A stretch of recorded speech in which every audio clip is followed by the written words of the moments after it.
Okay, thank you, Sam. Now we can move to our actual platform. So as I promised, I would say a few more words about our speaker and his topic.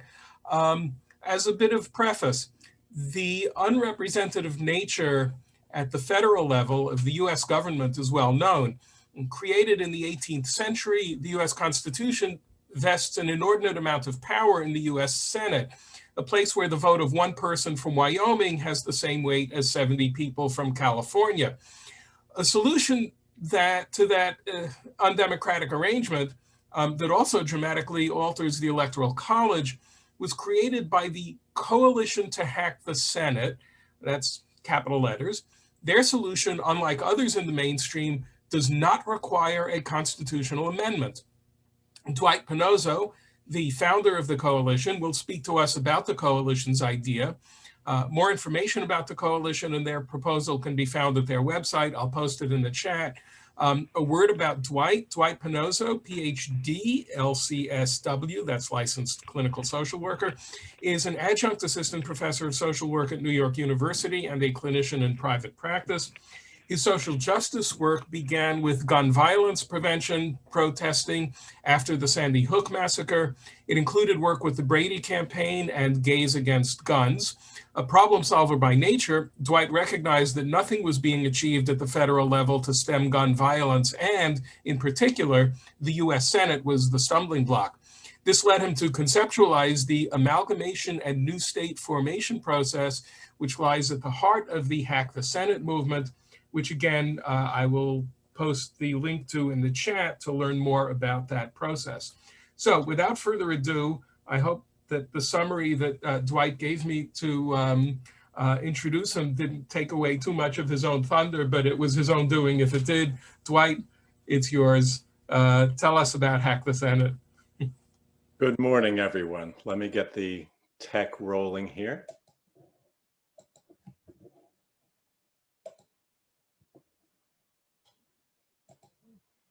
Okay, there we go. So thank you to Dan for your introduction. Dan, as you surmised, it was quite thorough, brilliant, and you covered a goodly percentage of my slides. Dan has that level of insight into these things, but just for emphasis sake, we're going to go through them anyway. So first things first, what kind of hacking are we talking about here? Now, I know when some of us think of the US Senate and things it gets up to and doesn't get up to, we might have a certain type of hacking in mind. But it's not actually the type of hacking you see in the picture here. Instead, it's hacking where we create a pathway to something new, something that the creators of the system had not foreseen. Instead, we turn the system of the US Senate to better ends. So first you might be wondering, well, why do we need to do that? Why can't we just have this august body as it is?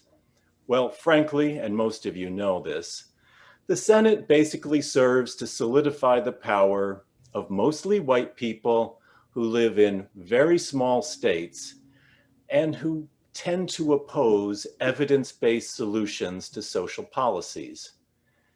These people frequently act on what they believe to be true instead of what is known to be true.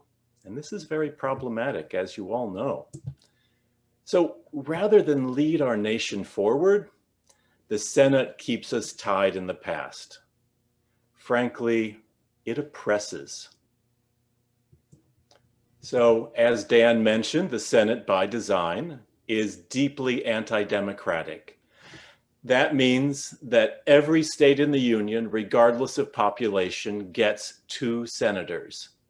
And the people of Wyoming basically get 70 times the voting power of the people in California. That's the worst case scenario. And as all of you know, there is no law that gets passed unless it passes the US Senate. And unfortunately, because of migration patterns in the country, the situation is going to get even worse because more and more people live in the larger states while fewer and fewer people are living in those small population states. By 2040, it's estimated that 30% of the US population, if things remain unchanged, will hold the power of 70 Senate seats. And it's just the opposite for 70% of the population, only holding 30 seats. This has real consequences, and a simple Google search will prove this out for you. This year alone, the people of Wyoming got basically like over 500 times the coronavirus relief than the people of New York on a per person basis. It's deeply unfair. Mm-hmm. In a way, we could say the people of the large states really are the servants to the people in the small states. And unfortunately, it's really always been that way. So what does this lead to? Well, you know this as well as I do. We have no reasonable control on guns because you can't get anything through the Senate related to guns. We have no universal health care. We have very limited voting rights. We have limited rights on things like abortion. We have no national living wage, and the list just goes on and on and on. Frankly, it's the US Senate that keeps this country at a federal level from acting like more advanced democracies like the ones we see in Northern Europe. Now, little history lesson on how we got here in the first place. So let's keep in mind who the people were who created the US Senate. They were white supremacists. Let's not lose sight of that. And they were doing things that benefited them and their friends. They were interested in protecting their own privilege pretty much at the expense of everyone else, including the slaves, women, poor people in general. If you didn't own land and you weren't a white dude, you were virtually nothing to these people. And frankly, they succeeded very well in what they set out to do. But from my perspective, what they created was something of a deal with the devil.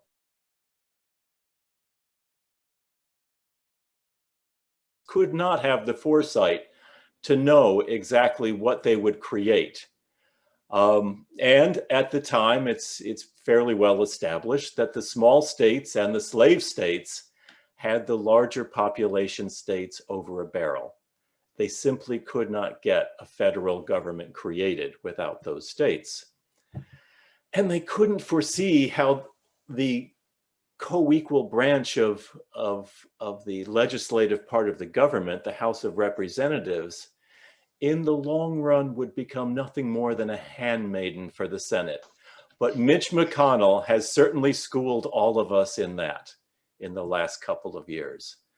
Every time a bill passes the House, but can't even get a vote in the Senate, that's a sign of a failure in our system.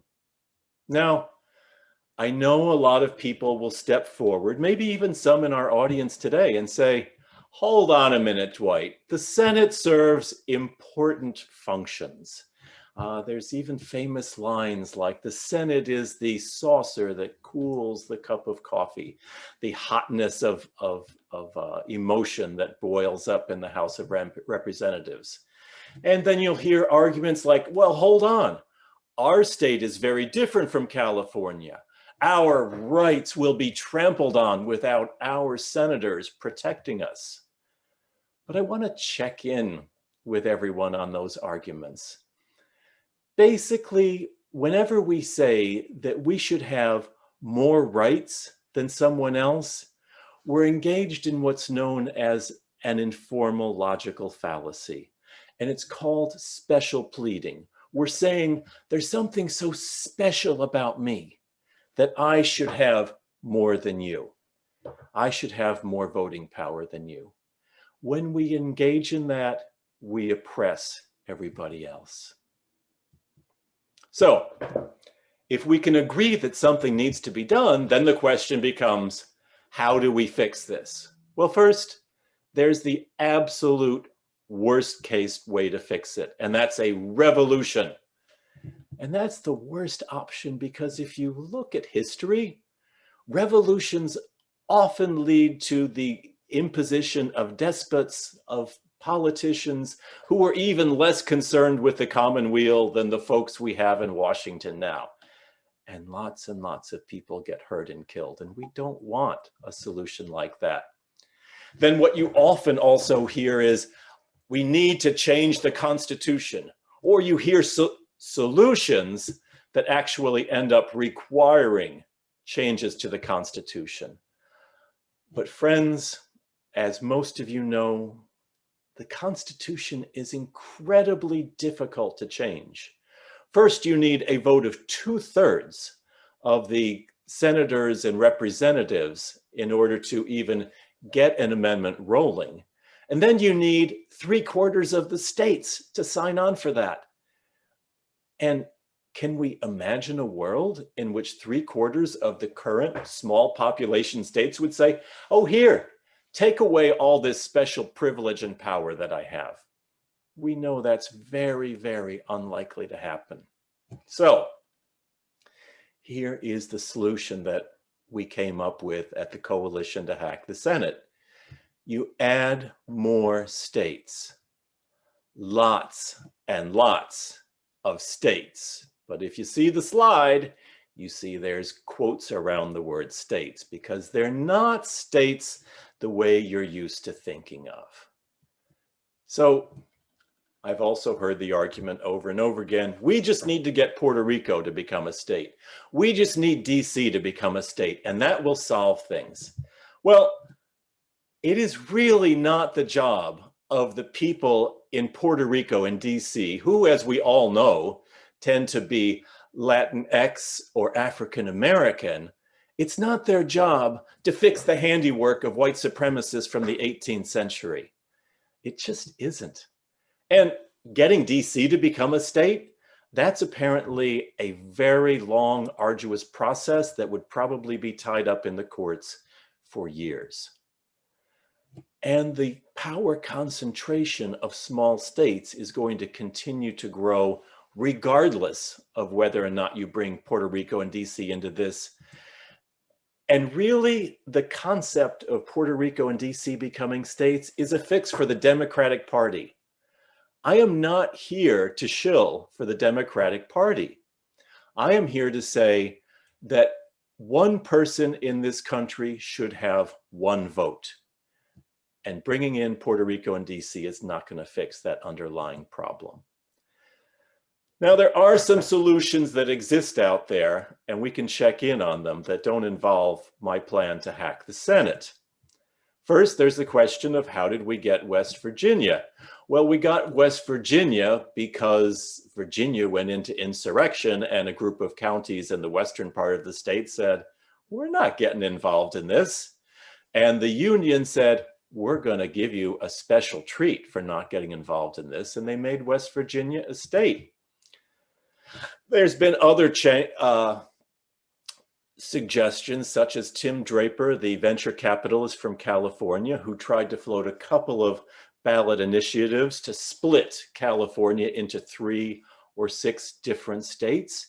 I'll get back to Tim Draper in a little while, but basically his ballot initiative did fail. It was struck down by the California State Supreme Court. And as some of you might know, the enabling act by Congress that allowed Texas to become a state actually allows, and still allows, Texas to split itself apart and become as many as 5 states, which would then, of course, also have 2 senators each and 2 additional Electoral College votes, which makes things a little more democratic. But you notice the people of Texas aren't rushing to this idea. And I think this is also why Draper failed. He didn't have that much popular support, because people like the concept of the state they're from. Californians like the idea of being Californians. And I think we can all say Texans like being Texans, right? and they don't like the idea of more bureaucracy, more taxes to take care of all that bloated bureaucracy that gets created when you add traditional states. I also want to check in on the idea of why states are such a destructive idea in the first place. Frankly, I think we are well and thoroughly trapped in our construct of state. Now, we know those 18th century white dudes were all about their states and maintaining the power of their states. They thought their states were basically all there was. But it's dangerous to get caught up in the concept of states because states are not actual things. They're reifications that we as human beings have brought into existence out of whole cloth. States cannot bleed, they cannot feel, they cannot think. Only people who live in those states can do that, and only in keeping with their actual numbers. When we look at it any other way, we're engaging in a head trick on ourselves. And head trick is another word for delusion. In this case, it's a cultural delusion that we were all brought up with going back to kindergarten when we were taught about the wonders of the American democracy, which is not actually a democracy. So, how do we hack the Senate?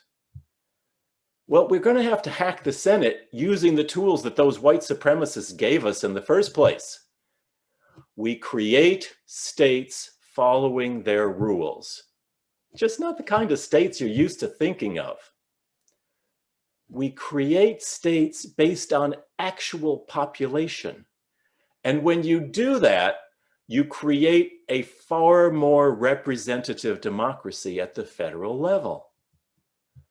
So I call it the new state formation and amalgamation process. And the initialism does not roll off the tongue. NSFAP, sorry about that.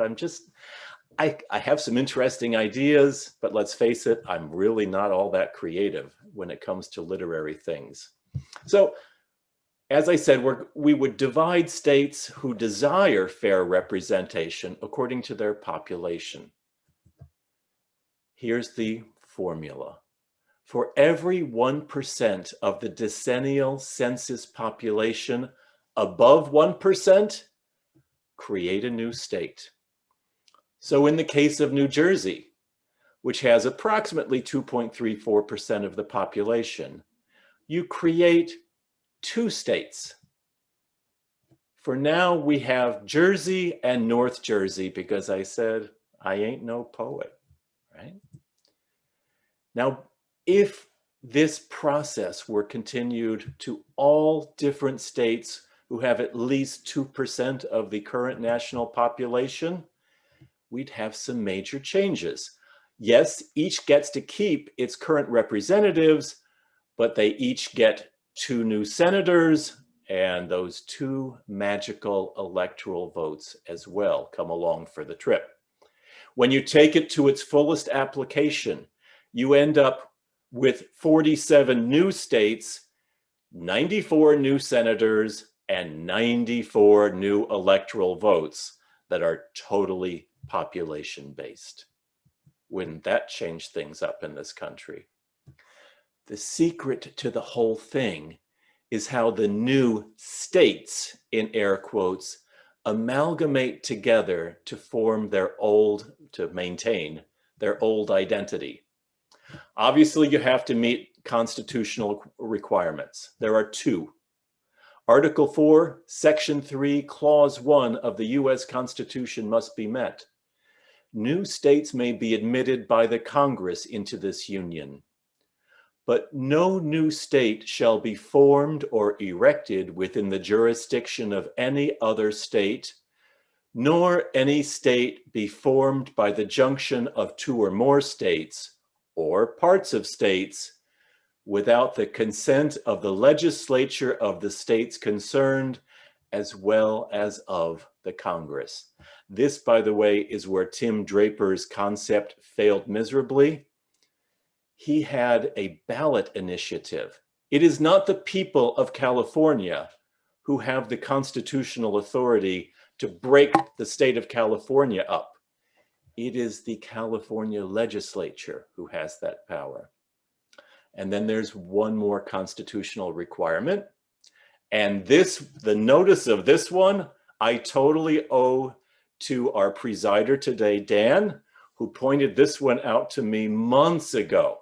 And it is Article 1, Section 10. No state shall, without the consent of Congress, enter into any agreement or compact with another state. An example of that all of us in the New York metro area know is PATH, the Port Authority of New York and New Jersey. In order for PATH to have come into being, a special enabling act had to be passed by both houses of Congress, right? So those are the constitutional requirements at the federal level. In order to meet those at the federal level, you need an enabling act by Congress, similar in its own way to the enabling act that every state past the original 13 has had. And this enabling act would read something like a bill that would allow the formation of new states through subdividing states based on a minimum of 1% of the US population living in each state resulting from the divisions. And that has to be passed by both houses.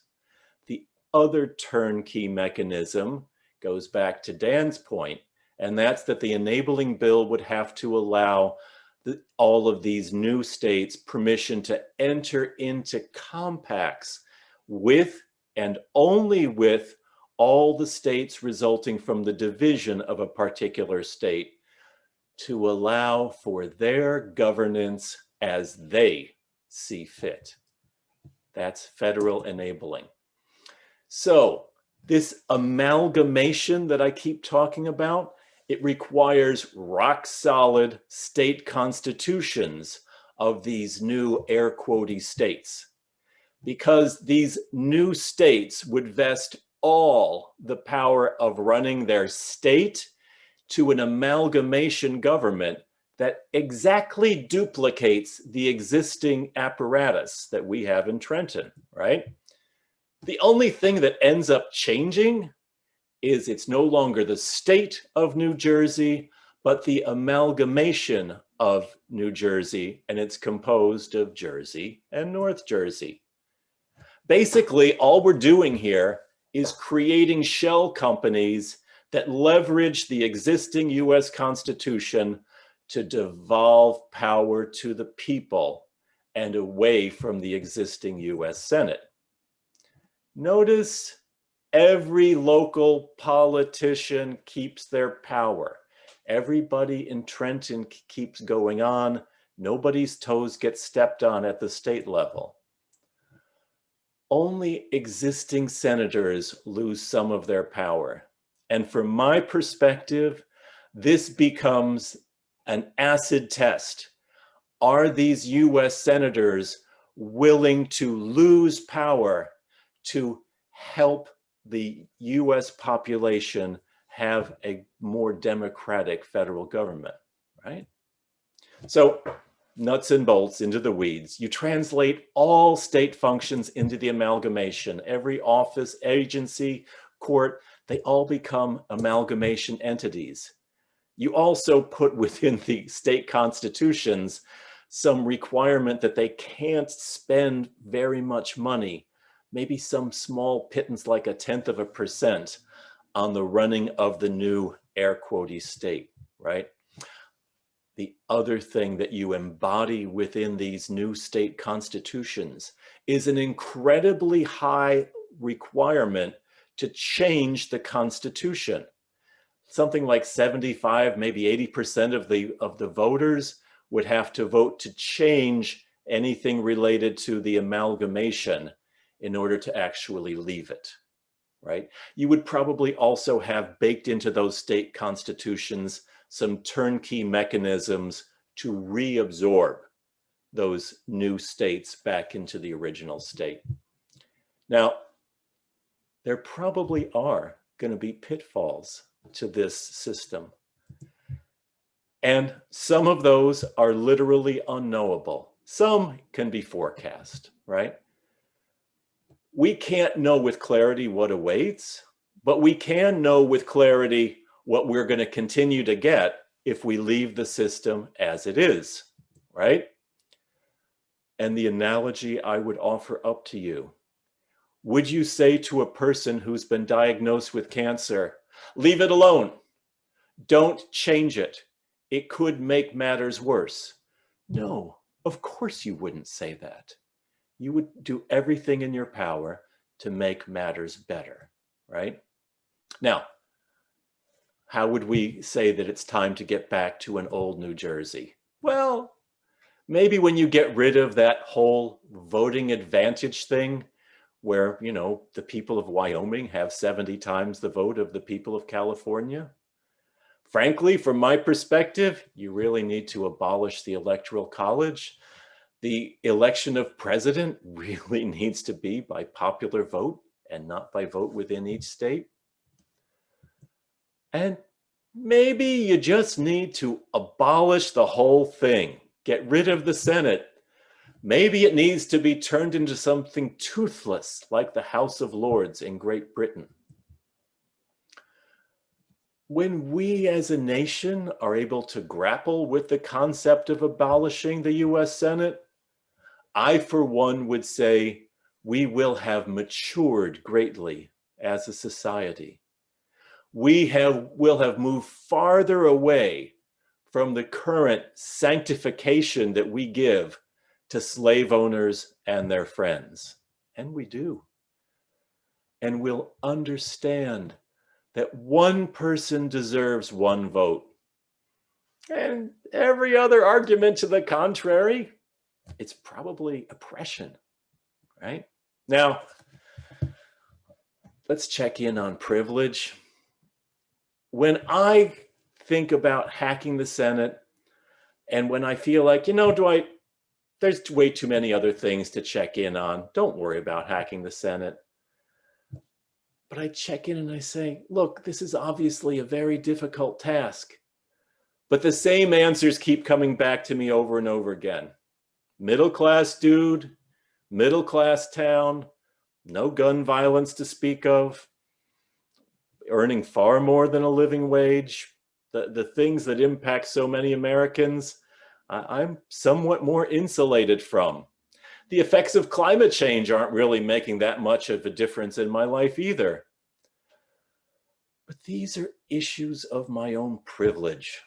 And so it's not okay with me to just let them be as they are. I feel like I'm letting everybody else down when I do. So, this is the slide that maybe many of you have been waiting for. It's the in conclusion. If we can fix the Senate, we fix most of what is wrong with our governmental structure. But we have thoroughly reified the concept of state in this country, and we have sanctified 18th century white supremacists and their handiwork. And that gets in our way. So I leave us with a question. Is it oppressive when one person gets 70 votes to another person? If it is oppressive, should we be bystanders to the oppression, or should we be upstanders and do something about it? And frankly, if you can come up with a sort of quicker, more thorough way to change the Senate, probably can't involve a constitutional amendment. If you come up with that, I'm all on board with you in a heartbeat, right? But I ask you to think about that.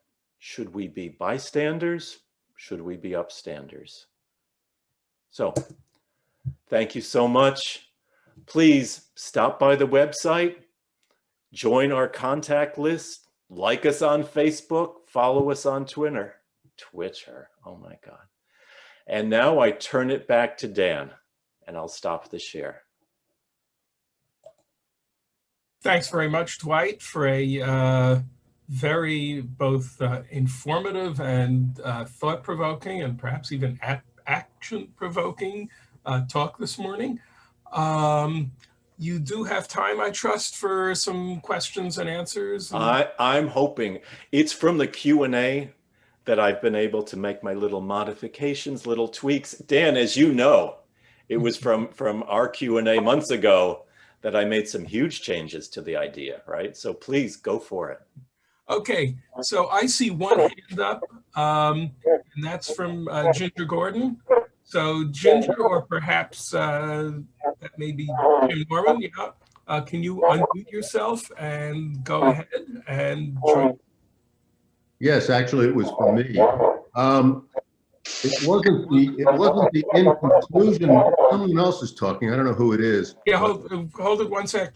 There are some other people who are unmuted. So if you are anyone other than Dwight or Jim or Ken or me, please mute yourself so that we don't have any other okay, thanks. All right.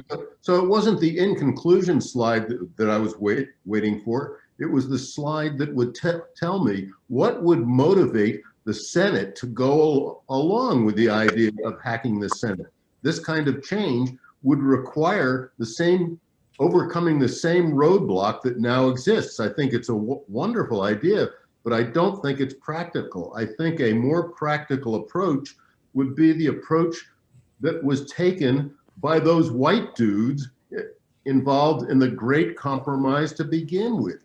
They knew that there would be no union unless the union agreed with their positions on things like slavery and landholders' rights and no right to vote, no universal suffrage.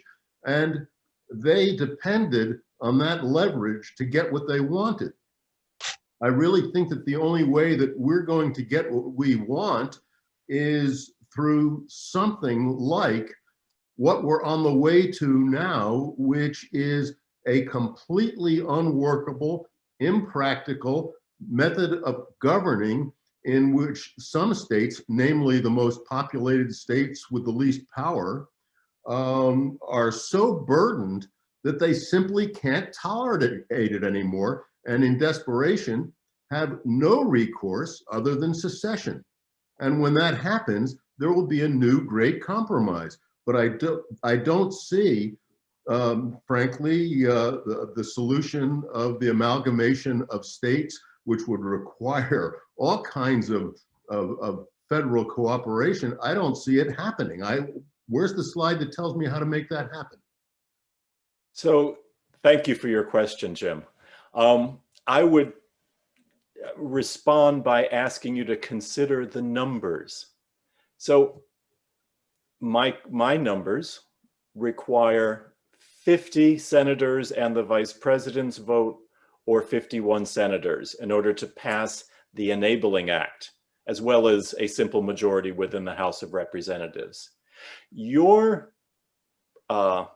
position requires pretty much one of two possibilities as I see it.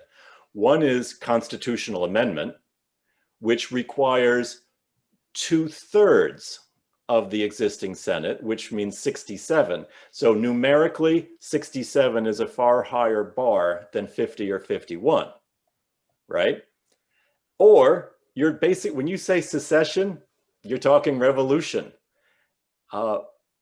The first two ways, my hack the Senate or constitutional amendment, don't necessarily lead to the deaths of thousands or millions of Americans. We have an example of what happens with secession, or even the threat of secession. That sounds like it involves violence, and that I'm very afraid of. So I want to go with what seems the easiest, least dangerous solution. But thank you so much for your thoughts on it. Next is from Joe Schuman. Joe, go ahead. Okay, yeah, just a few observations. First, thanks, Dwight, for your very creative set of proposals. It's very interesting. I just want to add maybe to the strength of your argument through a historical reach. Rearranging our electoral system in the United States has a deep reach in ethical culture. Our founder, Felix Adler, believed that our electoral system had to be totally reimagined, that the idea of people voting on the basis of their geographical location, that is in states for senators or in their congressional districts, made no sense, that in effect geographical proximity did not equate to common interests. And what he wanted to do is change, and he believed in this throughout his entire long career. He held to this notion, couldn't convince anybody of it, but he felt that people ought to vote on the basis of their vocations. He wanted to create vocational blocks, that is, bring people who had common interests together as a block, so that all carpenters would have a vote, all artists, all scientists, all actors, and so on and so forth. It was a very imaginative scheme, which again sounds a bit harebrained, but something that he held to throughout his 50-year career. So we have a long reach, and he took it very seriously in ethical culture, redoing our entire electoral system in that regard. One other point that I want to raise in terms of your list of liabilities of the Senate, I work in the human rights field, and the international architecture of human rights law is held together by more than 100 human rights conventions, which are treaties. And the way in which we ratify treaties in the United States, according to the Constitution, is through the Senate alone, requiring a 2/3 vote. Now, what this has resulted in is that the United States refuses, has balked on indeed signing on to, and therefore becoming beholden to international human rights law, because it hasn't basically ratified through the Senate. The Senate has resisted the ratification of our joining several major conventions, like the Convention on the Elimination of All Forms of Discrimination Against Women, which virtually all nation states have ratified, and the Convention on the Rights of the Child, which leaves the United States as the only country in the world that has not ratified that international human rights treaty. And why? Because one, it basically limits, so to speak, American sovereignty, but mostly because Southern conservative senators see the Women's Convention as a radical women's rights document, which they're politically opposed to. And the Convention on the Rights of the Child basically upends the authority of the traditional family. So here the Senate has held us hostage with regard to basically joining in the international consensus with regard to the protection of human rights that leaves the United States in many ways an outlier. And we can look to the Senate to blame for that, and the power that the Senate has in the ratification, the exclusive power to ratify treaties in that regard. So I just want to add that to the list of problems with this current system that we have, and the, in fact, disproportionate power that the US Senate has in that regard. Yes, sounds like I completely agree with every single word, Joe, except I didn't know all that stuff about Felix Adler. Yeah, it's very interesting. You might look at that. Yeah. That's the makings of yet another slide. The issue with treaties, it's terrible. Yes. Yeah, right. And I didn't touch on the Supreme Court as well. That's right. Yeah. Thank you. Next question is from iPhone 7P, which may or may not be Carol Evans. So if you are iPhone 7P, please unmute yourself and go ahead.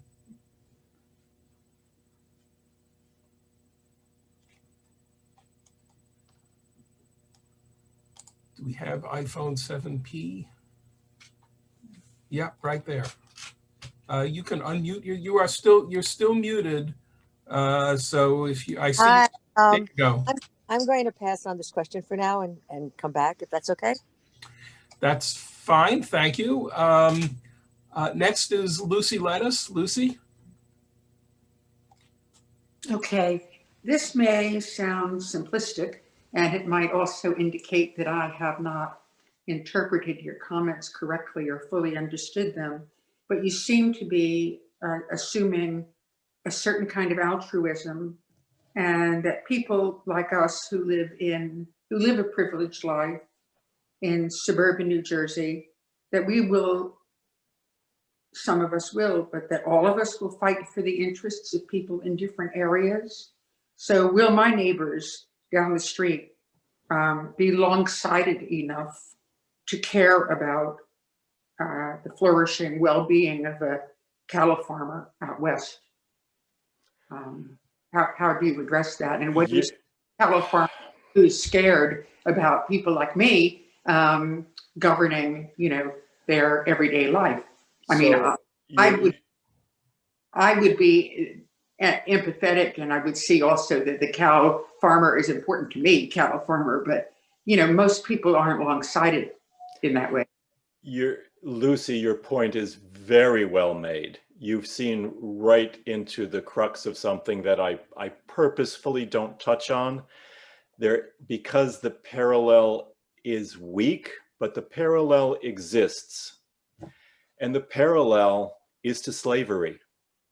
Mm-hmm. Yes, people in large states do not have the people of the small states whipping them, beating them, forcing them to do things. But yet they have a level of control over them. And it's unmistakable, undeniable. And that's what makes it oppression. And so we have to ask ourselves, is the level of oppression ever going to be great enough that people will become motivated to the extent that they became motivated to put an end to slavery in this country? So your question is actually brilliant, but I don't like going there because the parallel is weak. Mm-hmm. The oppression that people in large states experience is nothing compared to chattel slavery, but it's there. Thank you. Thank you. Thank you, Lucy, and thank you, Dwight. I'm going to move on to Perry Stein. Perry? Okay, hello all. Dwight, thank you for a wonderful presentation. I've always enjoyed your speaking, and I appreciate your strong advocacy on a number of issues. You're the man. In any case, my question goes to, I love the case that you've laid out. However, historically, for as far back as anyone could remember, people are not really so happy and are very reticent to release power once they've attained it. So my question goes to, what I didn't see here was a slide going into how you incentivize a state like Wyoming, the states that are disproportionately represented, and henceforth, because of that, have a lot of power and get a lot of extra, monies flowing their way, to give up that power to make a more equitable arrangement with states that don't. So your question is excellent, Perry. What it ends up, the solution ends up having probably to be that a political party sees enough benefit in hacking the Senate through this process that they're willing to deliver the number of votes needed in the House and the Senate to allow the process to go forward. Is it going to happen because I send letters to representatives saying this is a great idea and you should back it? No, absolutely not. It won't. It will take thousands and then millions of people saying, no, this has to change. And this is a viable option for changing it. We all know that politicians don't do things willingly. And I want shout out to Perry, who has been there by my side protesting gun violence over and over again. Politicians only make change when they feel it is existentially in their interests to make the change. So that comes from us standing up. Perry, yes, question. That's my point, is that, as much rabble rousing and good trouble as you can create, at a certain point, you're asking the very people who you're looking to, relinquish power to be the ones to do the relinquishing, and they just, that's going to be a tough fight. I'm not saying it's not a worthwhile fight, but that's going to be a hard fight. Yeah, it's the acid test of their patriotism, is their own personal aggrandizement from being a senator more important to them than the welfare of the American people. That's the argument that has to be put forward over and over again. And every great journey begins with the small steps, right? If we don't take those steps and we don't continue with them over and over again, we never expect the journey will succeed, right? Kudos to you, Dwight. Thank you. Thank you, Perry and Dwight. We have Eric, and we have a question from the chat that Wes Matsui raised. Eric, since I think Wes's question in the chat came first, do you mind if I just read that? And then Eric, I'll get to you. Is that okay? Fine by me, yes. Okay, so Wes raises the following question. He says, presumably new states based on population would be based on the increase on non-white demographics. The primary increase in a lot of the increase in those states would come from people who are not white. And he raises the issue that that would pose the first obstacle by the status quo.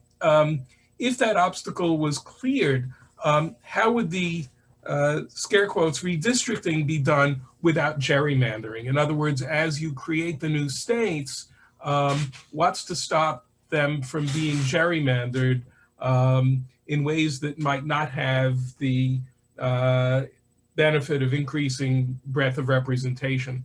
So, Wes, that's an excellent question, and the unforeseen consequences, pitfalls, as I mentioned. The only protection you have, and it is by no means a full protection, it's not fully resistant to gerrymandering, is that each new air quotey state must have a minimum of 1% of the national population in it. You're not going to be able to create a new air quotey state with 1/10 of 1% that is full of very conservative people, right? That wouldn't be allowed. But can you redistrict and gerrymander to put mostly people from inner cities into a state? Yes, Wes, I think that's possible. Again, it's a devil. It would have to be worked out. And it's a very thoughtful point on your part. Thank you. Thanks, Dwight. Eric, you are next. Great, thanks. And Dwight, my question is maybe a little bit outside the main scope of your presentation today. But as I see, for example, hi, Garrick. Oh, my son's just walking in the room.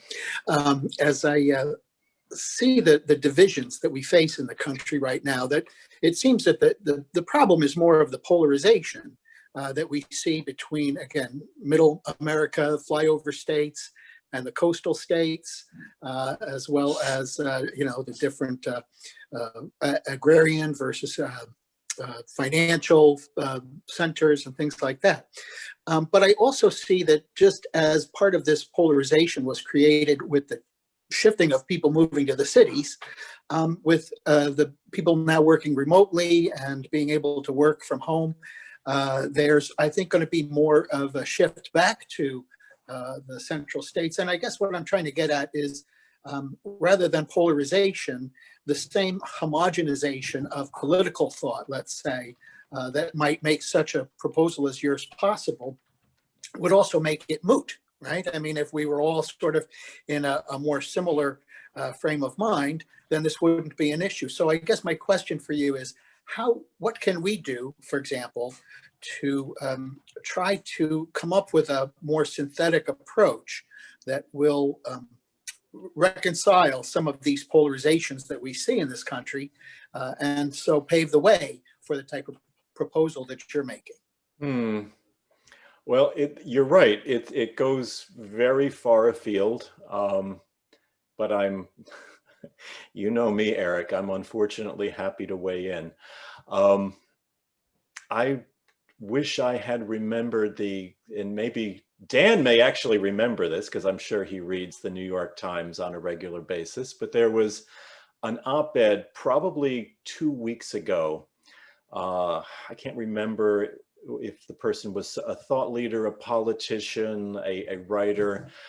But after 2016, after the Trump election, this writer tasked himself with going out and speaking, doing public speaking in very red parts of the country on purpose, trying to develop a greater sort of equalization of thought, of accepting each other's differences, of finding common ground. And what this op-ed writer said was, don't waste your time. And he gave, obviously it's not a randomized control trial that he engaged in here, but he gave example after example after example of the harsh, unrelenting treatment that he got from these very red state audiences. And he said, don't waste your time. You might as well, you know, shout into the wind as to try to engage in that. I personally think there is a way to deal with it, and that is to help people be more evidence-based in the news they take in, and be less, frankly, pleasure principle-based. When we go seeking news that makes us feel good, we're already on the road to hell. And unfortunately, too many of us get on that road, right? This is my perspective. But thank you for your question, Eric, and for letting me hold forth in something from a totally different direction. Thanks, Dwight. Okay, our next question, I have one of my own, but I'm going to hold off on that. Is from Ed Gross. Ed, go ahead. Okay, thanks. Hi, Dwight. Thanks for your talk. It's really interesting. Being a word person, I'm kind of hung up on your air quotes. And I think air quotes would be a huge stumbling block in this effort. And I wonder if there's a way around that by creating a name that maybe has the word state in it, but isn't just state. I think the air quote idea is going to be makes the sale of the idea much more difficult, because am I in a state or am I in a state? So that's my first question. I also have a second question, which I think you can answer briefly, which is, how often would you readjust? Would it be every census? Would there be new states created every time another 1% shifted to a previous state? Okay, two excellent points, and I'll address them separately. First, on the issue of the word state. I think you simply have to keep the word state because it is that word that's in the federal Constitution, and you don't want to deviate even a hair. You don't want to give anyone a legal case to break any of these new states, these amalgamations. So it's something that one is kind of stuck with. And as to the issue of sort of what happens every 10 years, unfortunately, my process does not handle that. What instead carried through to its fullest extent, and you create 47 new states, you actually make it far more possible to pass amendments to the US Constitution. Because remember, as far as the US Constitution is concerned, all 47 of those new states get the same voting power as the existing 50 states. So suddenly you have 97 states in this country, and you need 3/4 of them. That's a far different cry from the way things currently stand, right? So I can only help with the first part of the puzzle. Those who come after me will have to deal with the next parts of the puzzle. Got it. Okay, thank you, Ed. So as I said, I had a question. I see Diane Kozarski has one too. Let me just throw out mine. I think it may be fairly quick. So there's one amendment to the US Constitution that is prohibited.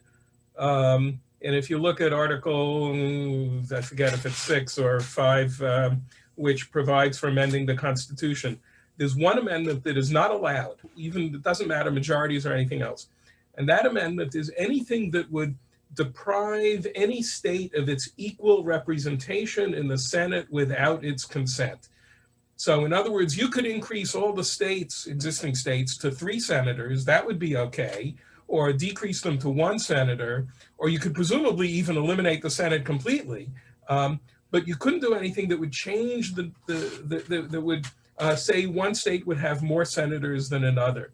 And I'm wondering if in your thoughts or anyone you've discussed this with, anyone has suggested that this proposal would be sort of an end run around the one constitutional amendment that is not allowed, namely changing the, or decreasing, by increasing others, decreasing the representation of any state in the Senate. Has that, have you dealt with that issue? I have not dealt with it, Dan, and I appreciate your thoughts on it. It's something to include in the slides, because what immediately comes to mind is you are giving, because of the level of tinkering, and as Ed pointed out, hey, what happens when people move? What happens when you do the next census in 10 years? The challenges that come up around that, what you're actually pointing out is the Senate probably does need to be abolished so that further tinkering is not required. And I thank you for that, Dan. Excellent idea, as usual, from you. Thank you. I try. We have Diane Kozarski at first, and then Mark Friedman. Diane, go ahead. I presume that's Diane and not Richard. Yes. I don't see who's there. Okay. Dwight, I've mentioned this to you before, I think. I feel like we live in an age where it's government by slogan or political campaign by slogan.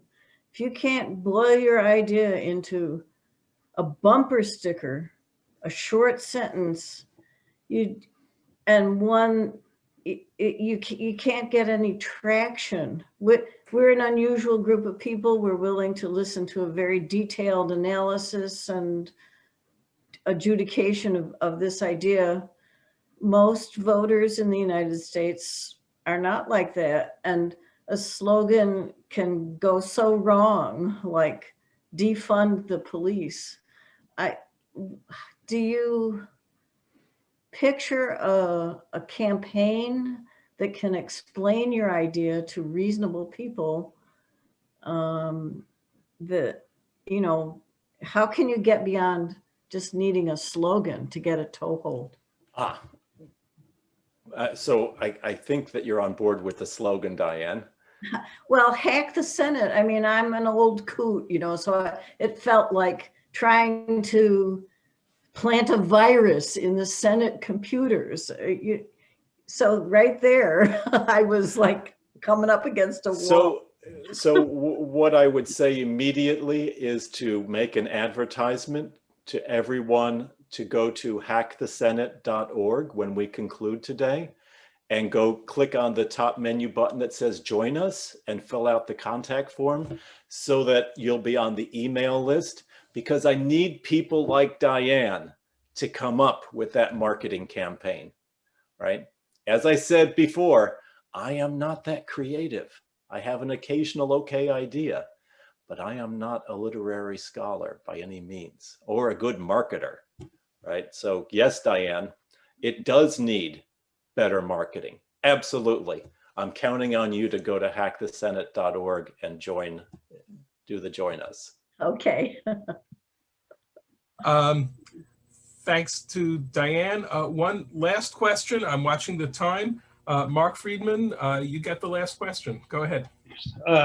Thank you, Dwight. I have a comment and a question. I think they're related. It seems to me like what you're proposing, although it's very, very creative, is going to be impossible to achieve, with all due respect. On the other hand, to be able to overcome the tribalism that exists, that somebody else has alluded to, will be very, very difficult as well. One of the things that I've been thinking about a lot is that one of the reasons for this tribalism may be that we cannot agree on what the facts are. And I think agreement on a set of facts is fundamental to our democracy. We can interpret the way we want. We can argue for whatever policies we want from that. But when we don't agree on what the facts are, we devolve into this kind of tribalism we've seen. Your proposal, and way that comment relates to your proposal, is this. Your proposal, in order to achieve acceptability, would have to presume that there will be loads of people who will agree on what the basic facts are, from which you then argue your proposal is the right one to move forward. So working backward, Dwight, and perhaps this is beyond your presentation and you may not want to comment on it, how do we begin to get all these different tribes, and maybe there are only basically 2 or 3, to agree on what a fundamental set of facts are, so that we can at least have that basis for understanding, and then go on to argue what inferences should be drawn from the facts, what policy should be created as a result of those facts, and so on. So thank you for your questions, Mark. First, on the concept that I'm losing your exact words about, it seems like it's just basically an impossible idea. Yeah. Every big change always seems impossible until it becomes inevitable. It is always that way. Now, that doesn't mean that 99.9% of ideas for human change at a societal level don't fail miserably, right? Because they probably do. But they all seem impossible until they become inevitable, right? That's why in social justice, you can't give up as long as you have reason to believe you're on a good path. As to your second point, I'm not remembering if it was Eric who got us moving in that direction or not, but it's a very similar point. We as a society, frankly, it's across the entire globe that people want to believe what's comfortable, and I am among them. We want to believe what is comfortable to a greater or lesser extent. Unfortunately, the more delusional we become, the more dangerous we become to ourselves and to those around us, right? It's a very big problem. And if you want to get to paint the signs that focus on that problem, I'll be outside there with my mask marching with you. Let's just make it a Saturday or Sunday. But I agree.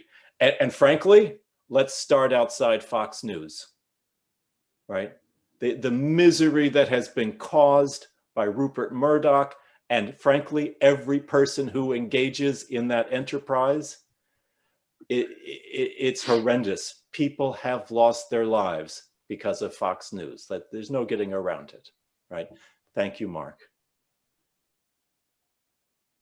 Okay, I would like to thank Dwight for, again, what I thought was a very informative and thought-provoking and perhaps action-provoking talk. And to all who asked questions, we had a very good discussion today. And to our Zoom master, Ken, thank you.